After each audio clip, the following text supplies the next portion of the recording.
जय गुरु जी, शुक्राना गुरु जी। मेरी प्यारी संगत जी, आज शिव पुराण का हमारा चौथा दिन है और गुरु जी के आशीर्वाद से आज का दिन बहुत ही प्यारा दिन है, क्योंकि आज का दिन मंगलवार का दिन है।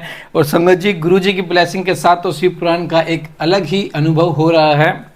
और गुरु जी की ब्लेसिंग जब साथ है तो हर चीज मुमकिन है। जिसके साथ गुरु जी नहीं है उसका क्या होता होगा, मैं तो ये सोचता हूँ, लेकिन हमारे गुरु जी सबको ब्लेस करते हैं। जय गुरु जी। आइए शिव पुराण शुरू करते हैं। पांच कर्तव्यता प्रतिपादन, प्रणव एवं पंचाक्षर मंत्री की महत्वा, ब्राह्मण विष्णु द्वारा भगवान शिव की स्तुति तथा अंतर्धानम। ब्रह्मा और विष्णु ने पूछा, प्रभु सृष्टि आदि पांच कर्तव्यों के लक्षण क्या हैं, यह हम दोनों को बताइए। भगवान शिव बोले, मेरे कर्तव्य को समझना अत्यंत गहन है, तथापि मैं कृपा पूर्वक तुम्हें उनके विषय में बता रहा हूँ। ब्रह्मा और अच्युत अच्युत सृष्टि पालन, संसार, तिरोभाव और अनुग्रह, ये पांच ही मेरे जगत संबंधी कार्य हैं जो नित्य सिद्ध है। संसार की रचना का जो आरंभ है उसी को सर्ग या सृष्टि कहते हैं। मुझसे पालित होकर सृष्टि का स्तुति रूप से रहना ही उसकी स्थिति है। उसका विनाश ही संसार है। प्राणों के उत्क्रमण को तिरोभाव कहते हैं। इन सब से छुटकारा मिल जाना ही मेरा अनुग्रह है। इस प्रकार मेरे पांच कृत्य हैं। सृष्टि आदि जो चार कृत्य हैं वे संसार का विस्तार करने वाले हैं। पांचवा कृत्य अनुग्रह मोक्ष का हेतु है। वह सदा मोक्ष में ही अंचल भाव से स्थिर रहता है।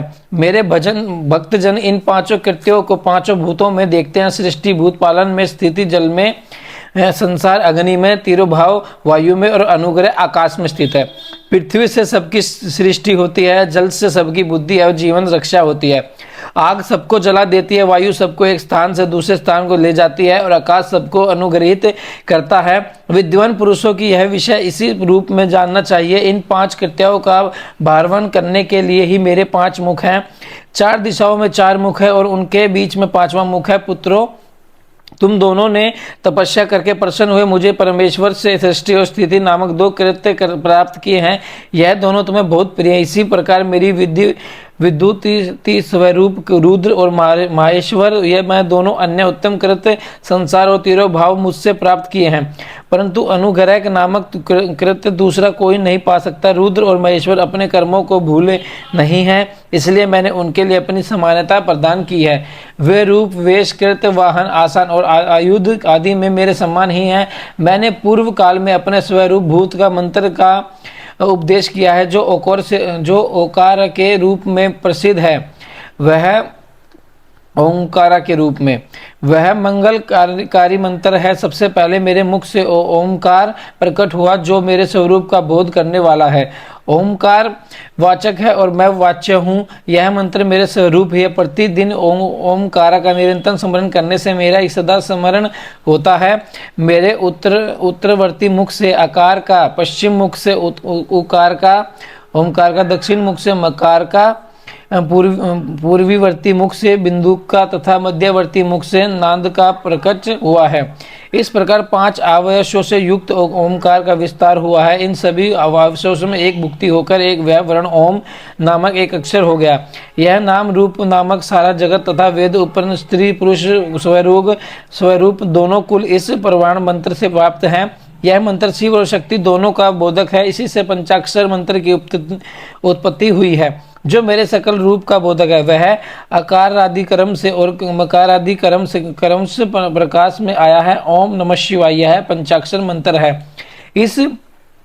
इस पंचाक्षर मंत्र से मात्र का वर्ण प्रकट हुआ है, जो पांच भेद वाले हैं। उसी से शिरो मंत्र सहित त्रिपता गायत्री का प्रकट हुआ है। इस गायत्री से संपूर्ण वेद प्रकट हुए हैं और उन वेदों से करोड़ों मंत्र निकले हैं। उन मंत्रों से विभिन्न विभिन्न कार्यों की सिद्धि होती है, परंतु इस प्रणव एवं पंचाक्षर से संपूर्ण मनोरथ की सिद्धि होती है। इस मंत्र मुध्याय से भोग और मोक्ष दोनों सिद्ध होते हैं और मेरे सकल स्वरूप से संबंध रखने वाले सभी मंत्र राज साक्षात भोग प्रदान करने वाले और शुभ कारक है, मोक्ष कारक है। नंदीकेश्वर कहते हैं, तदंतर जगदम्बा पार्वती के साथ बैठे हुए गुरुवर महादेव जी ने उत्तराभिमुख बैठे हुए ब्रह्मा और विष्णु को पर्दा करने वाले वस्त्र से आदाचित करके उनके मस्तक पर अपना कर कमल रखकर धीरे धीरे उच्चारण करके उन्हें उत्तम मंत्र का उपदेश किया। मंत्र तंत्रों में बताई हुई विधि के पालन पूर्वक 3 बार मंत्र का उच्चारण करके भगवान शिव उन दोनों शिष्यों को मंत्र की दीक्षा दी। फिर उन शिष्यों ने गुरुणा दक्षिणा के रूप में अपने आप को ही समर्पित कर दिया और दोनों हाथ जोड़कर अपने समीप खड़े हो उन देवेश्वर जगत रूप का संतन किया। ब्रह्मा और विष्णु बोले, प्रभु आप निष्कल्ष रूप है, आपको नमस्कार है। आप निष्कल्ष तेज से प्रकाशित होते हैं, आपको नमस्कार है। आप सबके स्वामी, आपको नमस्कार है। आप सर्वता को नमस्कार है, अथवा सकल स्वरूप आप ऐश्वर्य को नमस्कार है। आप प्रणव के वाच्यार्थ हैं, आपको नमस्कार है। आप प्रणव लिंग वाले हैं, आपको नमस्कार है। सृष्टि पालन संसार तीनों भाव अनुग्रह करने वाले, आपको नमस्कार है। आपके 5 मुख है, आप परमेश्वर को नमस्कार है। पंच ब्रह्मा स्वरूप 5 कृत्या वाले, आपको नमस्कार है। आप सबको आत्मा है, आप ब्रह्मा है। आपके गुणों शक्ति और तंत्र और आपको नमस्कार है। आपके सकल और निष्कल 2 रूप है, आप सदगुरु है, शंभु है, आपको नमस्कार है। इन पदों द्वारा आपके गुरु महेश्वर की स्तुति करने ब्रह्मा और विष्णु उनके चरणों में प्रणाम किया। महेश्वर बोले, आदर नक्षत्र से युक्त चतुर्दादिश को प्रणाम वक्त जप किया जाए तो यह अक्षय फल देने वाला होता है। सूर्य की सकारानति से युक्त महा आदर्श नक्षत्र में एक बार किया हुआ प्रणव जप कोटि गुने जप का फल देता है। मगरशिरा नक्षत्र का अंतिम भाग तथा पूर्णवंशु का आदि भाग पूजा ओम और तर्पण आदि के लिए सदा आदर को सम्मान होता है। यह जानना चाहिए मेरा या मेरे लिंग का दर्शन प्रभाव काल में ही प्राप्त और संभव मध्य वाहन के पूर्व काल में करना चाहिए। मेरे दर्शन पूजन के लिए चतुर्दशी तिथि निश्चित है वे आपनी तथा प्रयोदश व्यापनी लेनी चाहिए, क्योंकि परवर्तनी तिथि से संयुक्त चतुर्दशी की प्रशंसा की जाती है। पूजा करने वालों के लिए मेरी मूर्ति तथा लिंग दोनों समान है, फिर भी मूर्ति की अपेक्षा लिंग का स्थान ऊंचा है। इसलिए बुभुक्षु पुरुषों को चाहिए कि वे मेरे मूर्ति से भी श्रेष्ठ समझकर लिंग का ही पूजन करें। लिंग का ओमकार मंत्र से और वैर का पक्षाक्षर मंत्र से पूजन करना चाहिए। शिव लिंग की स्वयं स्थापना करके अथवा दूसरों से भी स्थापना करवाकर उत्तम द्रव्य में उपचारों से पूजा करनी चाहिए। इससे मेरा पद सुलभ हो जाता है। इस प्रकार इन दोनों शिष्यों को उपदेश देकर भगवान शिव वही अंतर्धाम हो गए। शिवलिंग की स्थापना, उसके लक्षण और पूजन की विधि वर्ण तथा शिव पद की प्राप्ति करने वाले सक्र मरकों का विवेचन। ऋषियों ने पूछा, सूत जी शिवलिंग की स्थापना कैसे करनी चाहिए, उसका लक्षण क्या है तथा उसकी पूजा कैसे करनी चाहिए, किस देश कालम में करनी चाहिए और किस द्रव्य के द्वारा उसका निर्माण होना चाहिए। सूत जी ने कहा, महर्षियों मैं तुम लोगों के लिए इस विषय का वर्णन करता हूँ, ध्यान देकर सुनो और समझो। अनुकूल है शुभ समय में किसी पवित्र तीर्थ में नदी आदि के तट पर अपनी रुचि के अनुसार ऐसी जगह शिवलिंग की स्थापना करनी चाहिए जहाँ नित्य पूजन हो सके। पार्थिव द्रव्य से, जलमय द्रव्य से अथवा तेजस पदार्थ से अपनी रुचि के अनुसार कल्पलोपन लक्षण से युक्त शिवलिंग का निर्माण करके उसकी पूजा करने से उपासकों का उस पूजन का पूरा फल प्राप्त होता है। संपूर्ण शुभ लक्षणों से युक्त शिवलिंग की यदि पूजा की जाए तो वह तत्काल पूजा का फल देने वाला होता है। यदि चल प्रतिष्ठा करनी हो तो इसके लिए छोटा सा शिवलिंग अथवा विग्रह श्रेष्ठ माना जाता है, और यदि अचल प्रतिष्ठा करनी हो तो सतुल शिवलिंग अथवा विग्रह अच्छा माना गया है। उत्तम लक्षणों में युक्त शिवलिंग के पीठ सहित स्थापना करनी चाहिए। शिवलिंग का पीठ मंगलाकार, गोल, चौकोर, त्रिकोण अथवा खाट के पाए की भांति ऊपर नीचे मोटा और बीच में पतला होना चाहिए। ऐसे लिंग पीठ महान फल देने वाले होते हैं। पहले मिट्टी से, परस्तर पर आदि से अथवा लोहे आदि से शिवलिंग का निर्माण करना चाहिए। जिस द्रव्य से शिवलिंग का निर्माण हो उसी से उसका पीठ भी बनाना चाहिए। यही स्थान पर अचल प्रतिष्ठा वाले शिवलिंग की विशेष बात है। चल प्रतिष्ठा वाले शिवलिंग में भी शिवलिंग और पीठ का एक ही उत्पादन होना चाहिए, किंतु वाणलिंग के लिए यह नियम नहीं है। लिंग की लंबाई निर्माणकर्ता या स्थापना करने वाले यजमान के 12 अंगुल के बराबर होनी चाहिए। ऐसे ही शिवलिंग लिंग की लंबाई निर्माणकर्ता या स्थापना करने वाले यजमान के 12 अंगुल के बराबर होनी चाहिए। ऐसे ही शिवलिंग को उत्तम कहा गया है। इससे कम लंबाई हो तो फल में कमी आ जाती है, अधिक हो तो कोई दोष की बात नहीं है। 4 लिंग में भी वैसा ही नियम है, उसकी लंबाई कम से कम कर्ता के एवं उंगल के बराबर होनी चाहिए। उससे छोटा होने पर अल्प फल मिलता है, किंतु उससे अधिक हो तो दोष की बात नहीं है। यजमानों को चाहिए कि वह पहले शिल्प शास्त्र के अनुसार एक विमान या देवालय बनाए जो देवगणों की मूर्तियों से अलंकृत हो। उसका गर्भगृह बहुत ही सुंदर, सुरक्षित और दर्पणा के समान स्वच्छ हो। उसे 9 प्रकार के रत्नों से विभूषित किया गया है। उसमें पूर्व और पश्चिम दिशा में 2 मुख्य द्वार हो। जहाँ शिवलिंग की स्थापना करनी हो उस स्थान के गर्त में नीलम, लाल, वैद्र, श्याम, मरकत, मोती, मूंगा, गोमेद और हीरा, इन 9 रत्नों का तथा अन्य महत्वपूर्ण द्रव्यों के वैदिक मंत्रों के साथ घोड़े, सदोजात आदि 5 वैदिक मंत्रों द्वारा शिवलिंग का 5 स्थानों में प्रकर्षम पूजन करके अग्नि के हवियश की अनेक आयुतियों दे और परिवार सहित मेरी पूजा करके गुरु स्वरूप आचार्य को धन से तथा भाई बंधुओं को मनचाही वस्तुओं से स्पष्ट करे। याचकों को झंड, सुवर्ण, ग्रह एवं भू संपत्ति तथा चेतन गो आदि वेदन प्रदान करे। स्थावर जंगम सभी जीवों का नित्यपूर्वक संतोष करके एक घड़े में सर्वपूर्ण तथा 9 प्रकार के रत्न भरकर यदोजात तथित वैदिक मंत्रों का उच्चारण करके परम कल्याणकारी देव जी का ध्यान करे। तत्पश्चात नाद दोष से युक्त महामंत्र ओंकार का उच्चारण करके उत्तम गंडों में शिवलिंग की स्थापना करके उसे पीठ से संयुक्त करे। इस प्रकार पीठ युक्त लिंग की स्थापना करके उसे नित्य लेप दीर्घ काल तक टिटके रहने वाले मसाले से जोड़कर स्थिर करे। इसी प्रकार वहाँ परम सुंदर वैर मूर्ति की भी स्थापना करनी चाहिए। संसार यह है कि भूमि संसार आदि की सारी विधि जैसे लिंग प्रतिष्ठा के लिए कही गई है, वैसे ही मेरी मूर्ति प्रतिष्ठा के लिए भी समझनी चाहिए। अंतर इतना है कि लिंग प्रतिष्ठा के लिए प्रणव मंत्र के उच्चारण का विद्वान है, परंतु वैर की प्रतिष्ठा पंचाक्षर मंत्र से करनी चाहिए। जहाँ लिंग की प्रतिष्ठा हुई है वहाँ भी उत्सव के लिए बाहर सवारी निकालने आदि के निमित्त वैर मूर्ति को रखना आवश्यक है। वैर को बाहर से भी लिया जा सकता है, उसे गुरुजनों के ग्रहण करे बाद वैर वही लेने योग्य है जो साधु पुरुषों द्वारा पूजित हो। इस प्रकार लिंग में और वैरम में भी कही हुई महादेव जी की पूजा शिव पद प्रदान करने वाली होती है। स्थान पर एवं जगदम्बे के देव से लिंग भी 2 प्रकार का कहा गया है।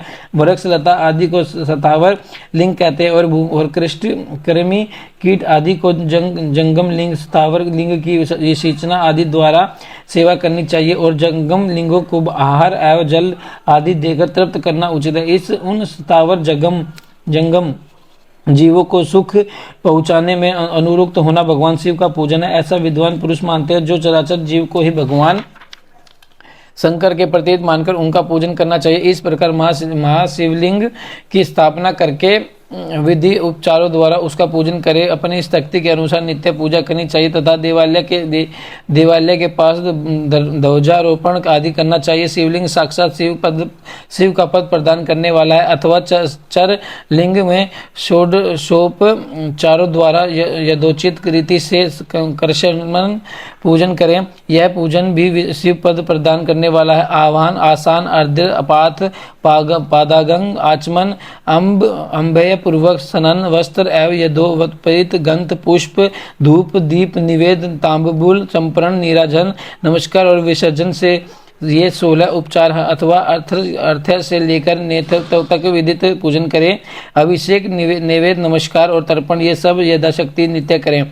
इस तरह किया हुआ शिव का पूजन शिव पद की प्राप्ति करने वाला होता है। अथवा किसी मनुष्य के द्वारा स्थापित शिवलिंग में, त्रयोदशियों द्वारा स्थापित शिवलिंग में, देवताओं द्वारा स्थापित शिवलिंग में, अपने आप प्रकट हुए स्वयं लिंग में तथा अपने द्वारा न्यूनतम स्थापित हुए शिवलिंग में भी उपचार संपूर्ण पूर्वक जैसे तैसे पूजन करने से या पूजन की सामग्री देने से भी मनुष्य ऊपर हो कुछ कहा गया है, वह सारा फल प्राप्त कर लेता है। कृष्ण परिक्रमा और नमस्कार करने से भी शिवलिंग के शिव पद की प्राप्ति करने वाला होता है। यदि नियम पूर्वक शिवलिंग का दर्शन मात्र कर लिया जाए तो वह भी कल्याणप्रद होता है। मिट्टी, आटा, गाय के गोबर, फूल, कनेर, पुष्प, फल, गुंड, मक्खन, भस्म अथवा अनंत से भी अपनी रुचि के अनुसार शिवलिंग बनाकर तदनुसार उसका पूजन करे, अथवा प्रतिदिन 10,000 प्रणव मंत्र का जाप करे, अथवा दोनों संध्याओं के समय एक अस्त्र प्रणव का जप जप किया करें। यह कर्म भी शिव पद की प्राप्ति करने वाला है, ऐसा जानना चाहिए। जब काल में मकारांत प्रणवता उच्चारण मन की शुद्धि करने वाला होता है। समाधियों में मानसिक जप का विद्यमान है तथा अन्य सब समय भी उपासु जप ही करना चाहिए। नाथ और बिंदु से युक्त ओंकार के उच्चारण जो विद्वान पुरुष समान प्रणव कहते हैं। यदि प्रतिदिन आदर पूर्वक 10,000 मंत्र अक्षर का जप किया जाए अथवा दोनों संध्याओं के समय एक एक शस्त्र का ही जप किया जाए तो उसे शिव पद की प्राप्ति करने वाला समझना चाहिए। ब्राह्मणों के लिए आदि में प्रणव से युक्त पंचाक्षर मंत्र अच्छा बताया गया है। कलश से किया हुआ स्नान, मंत्र की दीक्षा, मात्राओं का ओंकार न्यास, सत्य से पवित्र अंतकरण वाला ब्राह्मण तथा ज्ञानी गुण, इन सब का उत्तम माना गया है। द्विजों के लिए नमः शिवाय के उच्चारण का विद्यमान है। द्विजों के लिए उत्तम नमः पद के प्रयोग की विधि है, अर्थात शिवाय नमः इस मंत्राक्षर का उच्चारण करें। स्त्रियों के लिए भी कही गई विधि पूर्वक नमोन्तम उच्चारण ही विद्यमान है, अर्थात वे भी शिवाय नमः का ही जाप करें। कोई ऋषि ब्राह्मण की स्त्रियों के लिए नमः पूर्वक शिवाय के अब जप की अनुमति देते हैं, अर्थात वे नमः शिवाय का जाप करें। पंचाक्षर मंत्र अक्षर का 5 करोड़ जाप करके मनुष्य भगवान सदा शिव के समान हो जाता है। 1, 2, 3 अथवा 4 करोड़ का जप करने से कृष्ण, ब्रह्मा, विष्णु, रुद्र आदि तथा माहेश्वर का पद प्राप्त होता है। अथवा मंत्र से जितने अक्षर है उनका पृथक एक लाख पर जप करे, अथवा समस्त अक्षरों का एक ही साथ जितने अक्षर हो उतने लाख जप करे। इस तरह के जप को शिव पद की प्राप्ति करने वाला समझना चाहिए। यदि 1000 दिनों में प्रतिदिन एक शस्त्र जप के क्रम से पंचाक्षर मंत्र का 10 लाख जाप पूरा कर लिया जाए और प्रतिदिन ब्राह्मण भोजन कराया जाए तो उस मंत्र से अभीष्ट कार्य की सिद्धि होने लगती है। ब्राह्मणों को चाहिए कि यह प्रतिदिन प्रतिकाल 1000 पाठ बार गायत्री मंत्र का जाप करे। ऐसा होने पर गायत्री कृष्ण शिव का पद प्रदान करने वाली होती है। वेद मंत्रों और वैदिक शून्य और सूक्तों का भी नियम पूर्वक जप करना चाहिए। वेदों का पारायण भी शिव पद की प्राप्ति करने वाला है, ऐसा जानना चाहिए। अन्य जो बहुत से मंत्र है उनका भी जितने अक्षर हो उनके लाख जप करे। इस प्रकार जो यशाशक्ति जप करता है वह कृष्ण शिव पद मोक्ष प्राप्त कर लेते हैं। अपनी रुचि के अनुसार किसी एक मंत्र को अपनाकर मृत्यु पर्यंत प्रतिदिन उसका जाप करना चाहिए, अथवा ओम इस मंत्र का प्रतिदिन एक शस्त्र जाप करना चाहिए। ऐसा करने पर भगवान शिव की आज्ञा से संपूर्ण मनोरथों की सिद्धि होती है। जब मनुष्य भगवान शिव के लिए फूलवाणी या बगीचे आदि लगाता है तथा शिव के लिए सेवा कार्य के लिए मंदिर में झाड़ने बुहारने आदि व्यवस्था करता है, वह इस पुण्य कर्म को करके शिव पद प्राप्त कर लेता है। भगवान शिव पद के जो काशी आदि क्षेत्र है उनमें भक्ति पूर्वक नित्य निवास करे, वह जड़ चेतन सभी को भोग और मोक्ष देने वाला होता है। अंत विद्वान पुरुषों का भगवान शिव के क्षेत्रों में अमरण निवास करना चाहिए। पुण्यों क्षेत्रों में स्थित बावड़ी, कुआं और पोखरे आदि को शिव गंगा समझना चाहिए। भगवान शिव का ऐसा ही वचन है जहाँ स्नान दान और जप करके मनुष्य भगवान शिव को प्राप्त कर लेता है। अनंत मृत्यु पूर्वक शिव के क्षेत्र का अक्षय कर लेता है। भगवान शिव का ऐसा ही वचन है, वहाँ स्नान दान और जप करके मनुष्य भगवान शिव को प्राप्त कर लेता है। अंत मृत्यु पर्यंत शिव के क्षेत्र के आश्रय लेकर रहना चाहिए। जो शिव के क्षेत्र में अपने किसी मृत संबंधी का दाह दशा मास्तिक श्राद्ध संपिंडी कारण अथवा वार्षिणी की श्रद्धा करता है, अथवा कभी भी शिव के क्षेत्र में अपने पितरों का पिंड देता है, वह तत्काल सब पापों से मुक्त हो जाता है और अंत में शिव पद को पाता है। अथवा शिव के क्षेत्र में 7, 5, 3 या एक ही रात निवास कर ले, ऐसा करने से भी कृष्ण शिव पद की प्राप्ति होती है। लोकों में अपने अपने वर्ण के अनुरूप सदाचार का पालन करने से भी मनुष्य शिव पद को प्राप्त कर लेता है। वर्णानुकूल आचरण से तथा भक्ति भाव से वह अपने सत्य कर्म का अतिशय फल पाता है। कामना पूर्वक किए हुए अपने कर्म के अभिष्ट फलों को शीघ्र पा लेता है। निष्काम भाव से किया हुआ सारा कर्म साक्षात शिव पद की प्राप्ति करने वाला होता है। दिन के 3 विभाग होते हैं, प्रात, मध्यम और साहन्य। इन तीनों के क्रम एक प्रकार से कर्म का संपादन किया जाता है। प्रात काल को शास्त्र विधि नित्य कर्म के अनुष्ठान समय जानना चाहिए।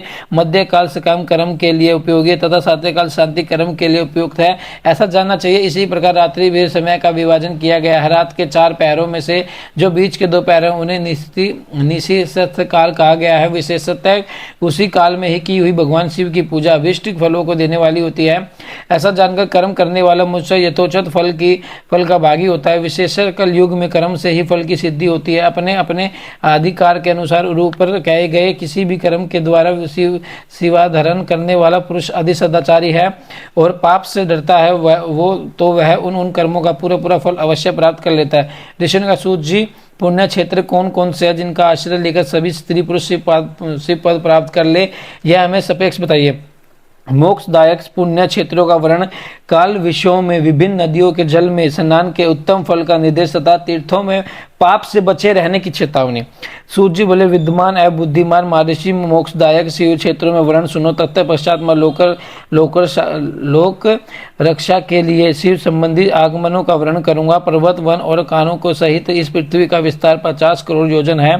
भगवान शिव की आज्ञा से पृथ्वी संपूर्ण जगत को धारण करके स्थित है। भगवान शिव ने भूतल पर विभिन्न स्थानों में वहां के निवासियों के लिए कृपा पूर्वक मोक्ष देने के लिए शिव क्षेत्र का निर्माण किया। कुछ क्षेत्र ऐसे हैं जिन्हें देवी देवताओं तथा ऋषि मुनियों अपना वास स्थान बनाकर अनुग्रहित किया है, इसलिए उनमें तीर्थ प्रकट हो गया है। तथा अन्य बहुत से तीर्थ क्षेत्र ऐसे हैं जो लोगों की रक्षा के लिए स्वयं प्रादुदित हुए हैं। तीर्थ और क्षेत्र में जाने पर मनुष्य को सदा स्नान, दान और जप आदि करना चाहिए, अन्यथा वह रोग, दरिद्रता तथा मुकुता आदि दोषों का भागी होता है। जो मनुष्य इस भारत वर्ष के भीतर मृत्यु का प्राप्त होता है, वह अपने पुण्य के फल से ब्राह्मण लोक में वास करके पुण्यक्षात्र के पश्चात पूर्ण मनुष्य योनि में ही जन्म लेता है। पापी मनुष्य पाप करके दुर्गतियों में पड़ता है। ब्राह्मणों पुण्य क्षेत्रों में पाप कर्म किया गया जाए तो वह और भी दृष्ट हो जाता है। अंत पुण्य क्षेत्रों में निवास करके समय सूक्ष्म से सूक्ष्म अथवा थोड़ा सा भी पाप न करें। सिंधु और सतलज नदी के तट पर बहुत से पुण्य तरह सरस्वती नदी परम पवित्र और 60 मुख्य वाली कही गई, अर्थात उसकी 60 धाराएं हैं। विद्वान पुरुष सरस्वती के उन धाराओं के तट पर निवास करे तो यह कर्षम ब्रह्मा पद को पा लेता है। हिमालय पर्वत से निकली हुई पुण्यशिला गंगा गौ माता 100 मुख वाली नदी है।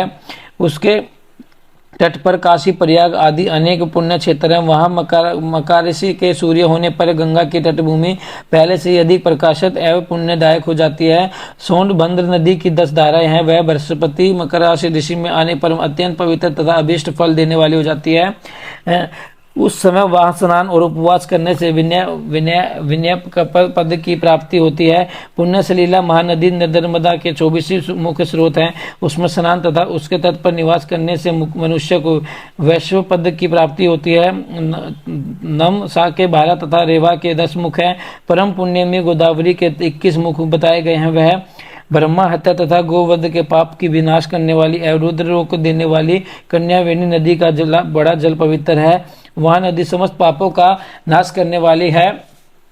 उसके 18 मुख बताए गए हैं तथा वह विष्णु लोक प्रदान करने वाली है। तुंद भद्रा के 10 मुख है। वह ब्रह्मा लोक देने वाली है। पुण्य शिलीला सुवर्ण मुखरी के 9 मुख कहे गए हैं। ब्रह्मा लोक से लौटे हुए जीव उसी के तट पर जन्म लेते हैं। सरस्वती नदी, पंपा सरोवर, कन्याकुमारी, अंतरीप तथा शुभकारक श्वेत नदी, ये सभी पुण्य क्षेत्र है। इनके तट पर निवास करने से इंद्रलोक की प्राप्ति होती है। सदा पर्वत से निकली हुई महानदी कावेरी परम पुण्यमयी है। उसके 27 मुख बताए गए हैं। वह संपूर्ण अभीष्ट वस्तुओं को देने वाली है। उसके तटस्थ स्वर्गलोक की प्राप्ति करने वाले तथा ब्राह्मण और विष्णु का पद देने वाले कावेरी जो तट सेरो क्षेत्र में अंतर्गत है, वे अभीष्ट फल देने साथ ही शिवलोक प्रदान करने वाली है। नेमी पारायण तथा बंदरिका शर्मणमा में सूर्य और बृहस्पति के मेष राशि में आने पर यदि स्नान करे तो वह उस समय वहां किए गए हुए स्नान पूजन आदि के ब्रह्मा लोक की प्राप्ति करने वाला जानना चाहिए। सिंह और ककर राशि में सूर्य की संक्रांति होने पर सिंधु नदी में किया जाए स्नान केदार तीर्थ के जल का सम्मान एक जल का पान एवं स्नान ज्ञानदायक माना गया है। जब बृहस्पति सिंह राशि में स्थित हो वह समय सिंह की क्रांति से युक्त भाद्रपद मास में यदि गोदावरी जल में स्नान किया जाए तो वह शिवलोक की प्राप्ति करने वाला होता है। ऐसा पूर्व काल में स्वयं भगवान शिव ने कहा है, जब सूर्य और बृहस्पति कन्या राशि में स्थित हो तब यमुना और सोन धर्मदन में स्नान करें। वहाँ स्नान धर्मराज तथा गणेश जी लोक में महान भोग प्रदान करने वाला होता है। यह महर्षियों का मानता है, जब सूर्य और बृहस्पति तुला राशि स्थित हो उस समय कावेरी नदी में स्नान करे। वह स्नान भगवान विष्णु के वंचन की महिमा से संपूर्ण अभीष्ट वस्तु का देने वाला गया है। अब सूर्य और बृहस्पति वृष्टि का राशि पर आ जाए तब मार्गशीर्ष अगन के महीने में नर्मदा में स्नान करने से श्री विष्णु लोक की प्राप्ति हो सकती है। सूर्य और बृहस्पति के धन राशि में स्थित होने पर पुण्य मखुमरी नदी में किया गया स्नान शिवलोक प्रदान करना चाहता है। जैसा कि ब्रह्मा जी का वचन है, जब सूर्य और बृहस्पति मकर राशि में स्थित हो उस समय माघ मास में गंगा जी के जल में स्नान करना चाहिए। ब्रह्मा जी का कथन है कि वह स्नान शिवलोक की प्राप्ति करने वाला होता है। शिवलोक के पश्चात ब्रह्मा और विष्णु के स्थान में मुख सुख भोगने पर अनंत मनुष्य की ज्ञान की प्राप्ति हो जाती है। माघ मास में तथा सूर्य के कुंभ राशि में स्थित होने पर फाल्गुन के मास में गंगा जी के तट पर किया हुआ श्राद्ध, पिंडदान अथवा त्रिलोक दान पिता और नाना दोनों कुल के पितरों का अनेकों पीढ़ियों का द्वारा उद्धार करने वाला माना गया। सूर्य और बृहस्पति उन मीन राशि में स्थित हो तब कृष्णवेणी नदी में किए गए स्नान की ऋषियों ने प्रशंसा किया। उन महीनों में पूर्वोक्त तीर्थों में किया हुआ स्नान इंद्र पद की प्राप्ति करने वाला होता है। विद्वान पुरुष गंगा अथवा कावेरी नदी का आश्रय लेकर तीर्थवर्ष करे। ऐसा करने से तत्काल कहे हुए पाप का निश्चय ही नाश हो जाता है। रुद्र काल प्रदान करने वाला बहुत से क्षेत्र है। नामपर्वणी और वेदवती ये दोनों नदियां ब्रह्मा लोक की प्रतिरूप फल देने वाली है। इन दोनों को तट पर कितने भी सर्वगायक क्षेत्र है, इन दोनों के माध्यम बहुत से पुण्यप्रद क्षेत्र हैं। वहां निवास करने वाला विद्वान पुरुष वैसे फल का भागी होता है। सदाचार, उत्तम दृष्टि करता, सद्भावों के साथ मन में दया भाव रखते हुए विद्वान पुरुषों की तीर्थ में निवास करने वाला चाहिए, अन्यथा उसका फल नहीं मिलता। पुण्य क्षेत्रों में किया हुआ थोड़ा सा पुण्य भी अनेक प्रकार से वृद्धि का प्राप्त होता है तथा वहाँ किया हुआ छोटा सा पाप भी महान हो जाता है।